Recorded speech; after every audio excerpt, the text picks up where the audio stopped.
ये कौन आया, रोशन हो गई महफिल। सिमी ग्रेवाल एक प्रतिष्ठित भारतीय अभिनेत्री हैं जो अपने बोल्ड व्यक्तित्व और अभिनय कौशल के लिए जानी जाती हैं।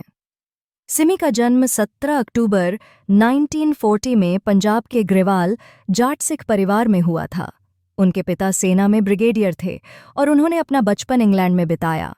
इंग्लैंड में पढ़ाई करने के कारण उनकी अंग्रेजी अच्छी थी और इसी वजह से उन्हें एक अंग्रेजी film Tarzan goes to India का मौका मिला।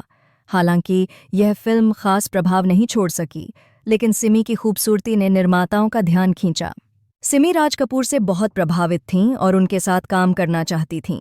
5 साल की उम्र में सिमी ने राज कपूर की फिल्म आवारा देखी और तभी से उनके मन में फिल्मों में करियर बनाने की चाह जाग उठी।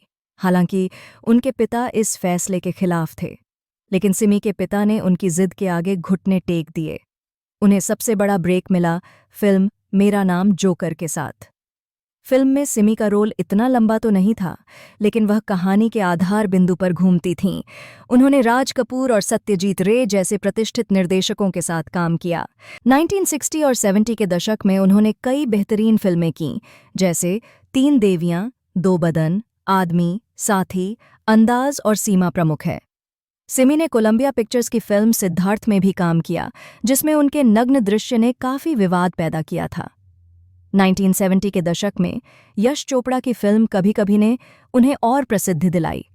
1980 में कर्ज में उनकी खलनायिका की भूमिका विशेष रूप से यादगार थी। इसके बाद उन्होंने बीबीसी डॉक्यू ड्रामा महाराजा में भी अभिनय किया। सुभाष घई के साथ कर्ज फिल्म करने के बाद सिमी ने बॉलीवुड को अलविदा कह दिया और अपने talk show rendezvous with Simi Grewal के जरिए एक खास पहचान बनाई। 1980 के दशक की शुरुआत में सिमी ने लेखन और निर्देशन की ओर रुख किया और अपनी खुद की प्रोडक्शन कंपनी सिगा आर्ट्स इंटरनेशनल की स्थापना की। उन्होंने दूरदर्शन के लिए इट्स अ वुमेन्स वर्ल्ड नामक एक टीवी सीरीज का निर्माण और मेजबानी की। इसके बाद उन्होंने राजीव गांधी पर 3 भागों वाली डॉक्यूमेंट्री इंडियाज़ राजीव बनाई, जिसे अंतर्राष्ट्रीय स्तर पर सराहा गया। उन्होंने रुखसत नामक एक हिंदी फीचर फिल्म भी लिखी और निर्देशित की तथा कई टेलीविजन विज्ञापनों का निर्माण किया। उन्होंने 1999 में सर्वश्रेष्ठ टॉक शो और एंकर के लिए कई पुरस्कार जीते, जिनमें स्क्रीन अवार्ड्स, RIPA अवार्ड्स और इंडियन टेलीविजन एकेडमी अवार्ड्स शामिल हैं। उनकी विशिष्ट सफ़ेद पोशाक उन्हें द लेडी इन वाइट के नाम से भी लोकप्रिय बनाती है। सिमी ग्रेवाल ने 2008 में शावा शावा शो में जज और होस्ट के रूप में मुंबई आतंकवादी हमलों के बाद एक विवादास्पद बयान दिया, जिससे वह विवादों में आ गईं।